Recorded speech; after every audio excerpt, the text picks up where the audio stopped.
minute, please. Kũringana na komanda wa borithi kaunti-inĩ ya Kiambu Paminas Kioi, aya ana arĩa maikĩtio ngono nĩ marateithĩrĩria borithi kũrũmĩrĩra rũrenda rwa arĩa maiyaga, gũkũra na gũthũkangia transformers matũũra-inĩ matiganĩte kaunti-inĩ ya Kiambu na gũcũngĩrĩra mũingĩ gũtigwo nduma-inĩ. We were able to arrest 4 people. The one who has been vandalizing transformers, especially areas of Leia and Thika East.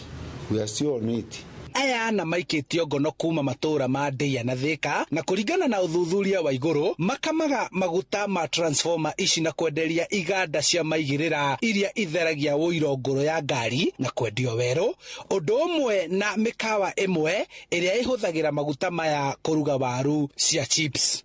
And the worst thing is now that is some of the fuel which they suck from those transformers is the one now being used to when you are preparing the chips. There are those chips which are prepared using that oil from the transformers.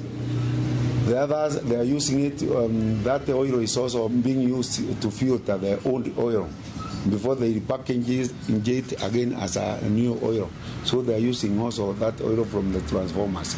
That war is still on, and we are not going to relent until we ensure that we are rid of those guys who are stealing these transformers. And you also know that is an economic crime, because now if all 3 transformers have removed from a town or a township, it means now there is total darkness, and even people cannot be able to go on with their economic activities. Ũici na ũthũkangia ũyũ ũtũmĩte aikari aingĩ a matũũra ngũrani kaunti-inĩ ya Kiambu gũthiĩ hathara, kuona rĩrĩa transformers ici ciathũkio, ahũthĩri a thitima ĩno matigagwo nduma-inĩ na kũrũgamia mĩhang'o mĩingĩ ĩrĩa ĩhũthagĩra thitima. Mamenya ũrĩa mangĩka ũhoro wa kana aramu imwe gwĩkĩra nyamũ-inĩ ici ciao, wona ciahutia kwa igambu nĩgetha kũgĩa na igarũrũka, ũcio tiga gũcoka gũthiĩ na mbere, tondũ ta rĩu ũguo mangĩaga gũtũcokeria narua, haha tũtirĩ na ũndũ ũngĩ tũgwĩka rĩu no nduma-inĩ ingĩ twacoka gũthiĩ kũgũra matawa. Tũrehoya Kenya Power kindly act na ihenya moke matũcokerie thitima. Na we are sad tondũ ũndũ ũyũ ndũngĩkwo nĩ mũndũ ũtarĩ na knowledge ya thitima, koguo nĩ tũrafeel na no tũ request thirikari ĩingĩrĩre tondũ ũhoro ũyũ no mũhaka ũrekwo nĩ andũ athomu, andũ marĩ na thitima. Kũringana na komanda ũyũ nĩ matanyĩte kũrĩ na ekũĩrwo angĩ kĩrũndo megũikio ngono arĩa maragwetanio na mĩbango na thũgũrĩ ya indo iria cirutagwo transformer-inĩ iria ciarutwo. They are being the man on the ground. I can tell you they have reduced drastically. I'm repeating that we have been able to curb that menace. This operation is going on in the whole of Central Province. You go to Nyeri, they are doing it.